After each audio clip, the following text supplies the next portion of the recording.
Hi friends, ನಮಸ್ಕಾರ ಎಲ್ಲರಿಗೂ. ಇವತ್ತು ನಾನೊಂದು ಬ್ರೆಡ್ ಅಲ್ಲಿ ಒಂದು ರೆಸಿಪಿ ಮಾಡ್ತಾ ಇದ್ದೀನಿ. ಇದು ನಮಗೆ ಬ್ರೇಕ್ಫಾಸ್ಟ್ ಆಗಿ ಮಾಡಿ ತಿನ್ಬೋದು, ಇಲ್ಲ ಅಂದ್ರೆ ಈವ್ನಿಂಗ್ ಸಂಜೆ ಹೊತ್ತು ಟೀ ಸ್ನಾಕ್ ಆಗಿ ಬೇಕಿದ್ರು ಮಾಡಿ ತಿನ್ಬೋದು. ಸುಲಭವಾಗಿ ಮಾಡುವಂತಹ ರೆಸಿಪಿ ಇದು. ಬನ್ನಿ ನೋಡೋಣ ಏನು ಅಂತ. ಆಮೇಲೆ ಫಸ್ಟ್ ಟೈಮ್ ಚಾನಲ್ ನೋಡ್ತಿದ್ರೆ ದಯವಿಟ್ಟು ಒಂದ್ಸಲ ಚಾನಲ್ ಸಬ್ಸ್ಕ್ರೈಬ್ ಮಾಡಿ ಸಪೋರ್ಟ್ ಮಾಡಿ. ಅದರ ಪಕ್ಕದಲ್ಲಿರುವ ಬೆಲ್ ಐಕನ್ ಪ್ರೆಸ್ ಮಾಡಿ, ಅದ್ರಲ್ಲಿ ಬರುವ ಆಲ್ ಆಪ್ಷನ್ಗೂ ಕ್ಲಿಕ್ ಮಾಡಿ. ನೋಡಿ, ಇದಕ್ಕೋಸ್ಕರ ನಾನಿಲ್ಲಿ 8 ಬ್ರೆಡ್ ಪೀಸ್ ತಗೊಂಡಿದ್ದೀನಿ. ನಿಮ್ಗೆ ಎಷ್ಟು ಬೇಕೋ ಅಷ್ಟು ತಗೋಬಹುದು. ಇಲ್ಲಿ ಮೊದಲು ನಾನಿದ್ರೆ ಸೈಡ್ ಸ್ವಲ್ಪ ಕಟ್ ಮಾಡಿ ತೆಗಿತಾ ಇದ್ದೀನಿ. ಇದು ಆಪ್ಷನಲ್, ನಿಮಗೆ ಬೇಕಿದ್ರೆ ಕಟ್ ಮಾಡ್ಬೋದು, ಇಲ್ಲ ಅಂದ್ರೆ ಕಟ್ ಮಾಡದೇನೋ ಇದನ್ನ ಮಾಡ್ಬೋದು, ತೊಂದ್ರೆ ಏನಿಲ್ಲ. ನಾನಿಲ್ಲಿ 4 ಸೈಡ್ ಕೂಡ ಈ ರೀತಿ ಕಟ್ ಮಾಡಿ ತೆಗಿತಾ ಇದ್ದೀನಿ. ನೋಡಿ, ಈ ರೀತಿ ನೋಡಿ. ಇವಾಗ ನಮ್ಮ ಬ್ರೆಡ್ ಪೀಸ್ ನೋಡಿ ಈ ರೀತಿ ಇದೆ. 4 ಸೈಡ್ ಕೂಡ ನಾನು ಕಟ್ ಮಾಡಿ ತೆಗಿತಾ ಇದ್ದೀನಿ, ತೆಗ್ದಿದ್ದೀನಿ. ನೋಡಿ, ಈ ರೀತಿ ಇದೆ ಇವಾಗ ನಮ್ಮ ಬ್ರೆಡ್. ನೋಡಿ, ಇದನ್ನ ಬಿಸಾಕ್ಬೇಕಂತ ಏನಿಲ್ಲ. ಇದನ್ನ ಬ್ರೆಡ್ ಕ್ರಮ್ಸ್ ಆಗಿ ನಮಗೆ ಮಾಡ್ಬೋದು. ಸ್ವಲ್ಪ ಬಿಸಿ ಮಾಡಿ ಗ್ರೈಂಡ್ ಮಾಡಿದ್ರಾಯ್ತು. ಓಕೆ, ನೋಡಿ, ನಮ್ಮ ಬ್ರೆಡ್ ಎಲ್ಲ ಇವಾಗ ರೆಡಿ ಆಗಿದೆ. 8 ಪೀಸ್ ಬ್ರೆಡ್ ಕೂಡ ನಾನು ಈ ರೀತಿ ಕಟ್ ಮಾಡಿ ರೆಡಿ ಮಾಡಿ ಇಟ್ಟಿದ್ದೀನಿ. ಆಮೇಲೆ ಒಂದು ಪ್ಯಾನ್ ಬಿಸಿ ಮಾಡ್ಕೊಳ್ಳಿ. ಅದಕ್ಕೆ ನಾನಿಲ್ಲಿ ತೆಂಗಿನ ಎಣ್ಣೆ ಹಾಕ್ತಾ ಇರೋದು. ನೀವು ಯಾವುದೇ ಕುಕ್ಕಿಂಗ್ ಆಯಿಲ್, ಅಡುಗೆಗೆ ಬಳಸುವ ಎಣ್ಣೆ ನೀವು ಬಳಸಬಹುದು. ಒಂದು 2 ಸ್ಪೂನ್ ಅಷ್ಟು ಹಾಕೊಂಡಿದ್ದೀನಿ.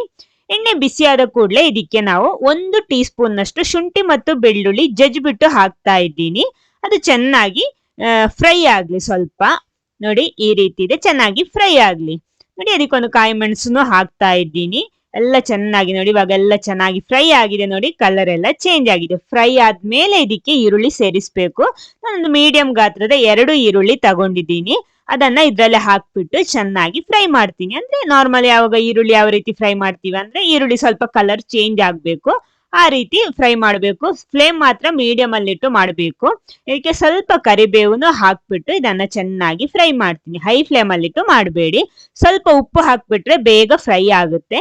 ಅದಕ್ಕೋಸ್ಕರ ಉಪ್ಪು ಹಾಕ್ಬಿಟ್ಟು ಒಂದ್ಸಲ ಚೆನ್ನಾಗಿ ಮಿಕ್ಸ್ ಮಾಡ್ತಾ ಇದ್ದೀನಿ. ನೋಡಿ, ಇಲ್ಲಿ ಈರುಳ್ಳಿ ಎಲ್ಲ ಚೆನ್ನಾಗಿ ಫ್ರೈ ಆಗಿ ರೆಡಿ ಆಗಿದೆ. ಇಷ್ಟು ಸಾಕು.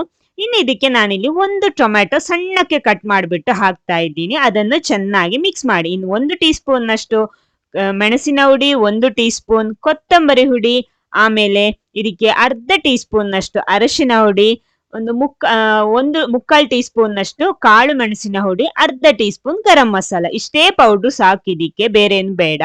ಆಮೇಲೆ ಇದನ್ನೆಲ್ಲ ಹಾಕ್ಬಿಟ್ಟು ಒಂದ್ಸಲ ಚೆನ್ನಾಗಿ ಮಿಕ್ಸ್ ಮಾಡಿ. ಹಸಿ ವಾಸನೆ ಎಲ್ಲ ಹೋಗ್ಬೇಕು. ಆಮೇಲೆ ಸ್ವಲ್ಪ ನೀರು ಸೇರಿಸ್ಬಿಟ್ಟು ಒಂದ್ಸಲ ಚೆನ್ನಾಗಿ ಮಿಕ್ಸ್ ಮಾಡ್ಕೊಳ್ಳಿ. ಇವಾಗ ಟೊಮೆಟೊ ಎಲ್ಲ ಚೆನ್ನಾಗಿ ಬೆಂದಿದೆ. ಇಲ್ಲ ಅಂದ್ರೆ ಸ್ವಲ್ಪ ಈ ರೀತಿ ಸ್ಮ್ಯಾಶ್ ಮಾಡ್ಬಿಟ್ರೆ ಚೆನ್ನಾಗಿ ಅದು ಸ್ಮ್ಯಾಶ್ ಆಗಿದ್ರೆ ಚೆನ್ನಾಗಿರುತ್ತೆ. ಚೆನ್ನಾಗಿ ಸ್ಮ್ಯಾಶ್ ಮಾಡ್ಕೊಳ್ಳಿ. ಇನ್ನು ಇದಕ್ಕೆ ಉಪ್ಪು ಸೇರಿಸ್ಕೊಳ್ಳಿ, ನೋಡ್ಕೊಂಡು ಸೇರಿಸ್ಕೊಳ್ಳಿ. ಉಪ್ಪು ಅಂದ್ರೆ ಆವಾಗ್ಲೂ ಸ್ವಲ್ಪ ಹಾಕೊಂಡಿದೀವಿ.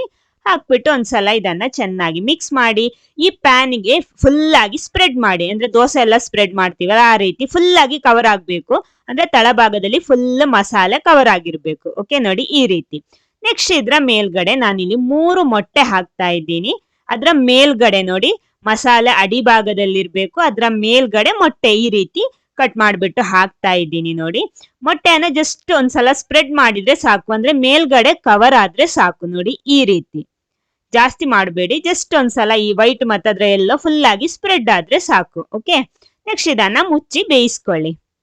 ನೋಡಿ, ಇವಾಗ ಬೆಂದಿದೆ. ಇವಾಗ ನಮ್ಮ ಇದು ರೆಡಿ ಆಗಿದೆ. ನೆಕ್ಸ್ಟ್ ಏನ್ ಮಾಡ್ಬೇಕಂದ್ರೆ ಇದನ್ನ 4 ಪಾರ್ಟ್ ಆಗಿ ಈ ರೀತಿ ಕಟ್ ಮಾಡ್ತಾ ಇದ್ದೀನಿ ನಾನು. ಅದನ್ನ ಮಾಡ್ಬಿಟ್ಟು ಇದನ್ನ ತಿರುಗಿಸಿ ಹಾಕ್ತೀನಿ. ಅವಾಗ ನೋಡಿ, ಮೇಲ್ಗಡೆ ಮೊಟ್ಟೆ ಮಾತ್ರ ಇದೆ, ಕೆಳಗಡೆ ಮಸಾಲ ಮಾತ್ರ ಇದೆ. ಈ ರೀತಿ ಇದ್ರೇನೆ ಚೆನ್ನಾಗಿರುತ್ತೆ. ನೋಡಿ, ಇದನ್ನ ಎಲ್ಲ 4 ಪೀಸ್ ಕೂಡ ನಾನು ಈ ರೀತಿ ತಿರುಗಿಸಿ ಹಾಕ್ತಾ ಇದ್ದೀನಿ. ನೋಡಿ, ಚೆನ್ನಾಗಿ ಮಸಾಲೆ ಎಲ್ಲ ಎಳ್ಕೊಂಡು ನಮ್ಮ ಮೊಟ್ಟೆ ಸೂಪರ್ ಆಗಿರುತ್ತೆ ಇದ್ರ ಟೇಸ್ಟ್. ನೋಡಿ, ಈ ರೀತಿ. ಓಕೆ, ಎಲ್ಲ ಮಸಾಲೆ ರೆಡಿ ಆಗಿದೆ, ಸಾಕು. ಇನ್ನು ನಮಗೆ ಫ್ಲೇಮ್ ಆಫ್ ಮಾಡ್ಬೋದು. ಅಂದ್ರೆ ಆಲ್ರೆಡಿ ಬಿಸಿ ಇರುತ್ತೆ, ಸಾಕು. ಫ್ಲೇಮ್ ಆಫ್ ಮಾಡ್ಬಿಟ್ಟು ಇದನ್ನೊಂದು ಸೈಡ್ ಅಲ್ಲಿ ಇಟ್ಬಿಡಿ. ನೆಕ್ಸ್ಟ್ ಒಂದು ದೋಸೆ ಪ್ಯಾನ್ ಅನ್ನ ಬಿಸಿ ಮಾಡ್ಕೊಂಡು ಸ್ವಲ್ಪ ತುಪ್ಪ ಸ್ಪ್ರೆಡ್ ಮಾಡ್ಕೊಳ್ಳಿ. ಇದ್ರ ಮೇಲ್ಗಡೆ ತುಪ್ಪ ಫುಲ್ ಆಗಿ ಕಾವಲಿ ಮೇಲ್ಗಡೆ ಫುಲ್ ಆಗಿ ಈ ರೀತಿ ಸ್ಪ್ರೆಡ್ ಮಾಡ್ಕೊಳ್ಳಿ. ನೋಡಿ, ಈ ರೀತಿ ಒಂದು ಸ್ಪೂನ್ ಉಪಯೋಗಿಸಿ. ಆಮೇಲೆ 4 ಪೀಸ್ ಬ್ರೆಡ್ ಅನ್ನ ನಾನು ಇದ್ರ ಮೇಲ್ಗಡೆ ಈ ರೀತಿ ಸೆಟ್ ಮಾಡ್ತಾ ಇದ್ದೀನಿ.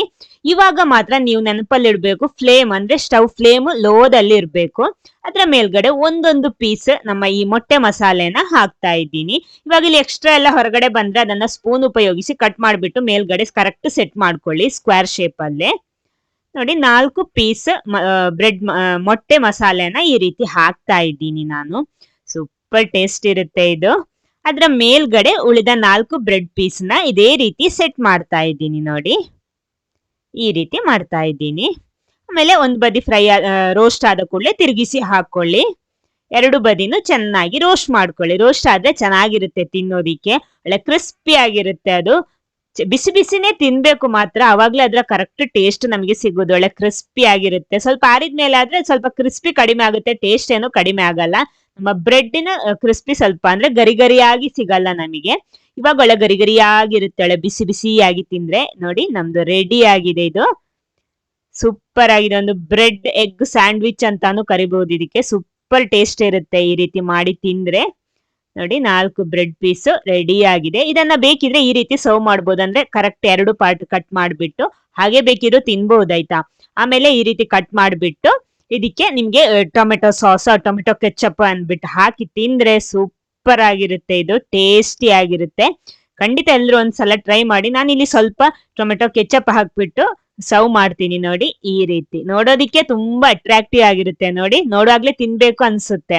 ಓಕೆ, ಈ ವಿಡಿಯೋ ನಿಮ್ಗೆ ಇಷ್ಟ ಆದ್ರೆ ಒಂದು ಲೈಕ್ ಕೊಟ್ಬಿಡಿ, ಎಲ್ಲರ ಜೊತೆ ಶೇರ್ ಮಾಡಿ. Okay, thank you.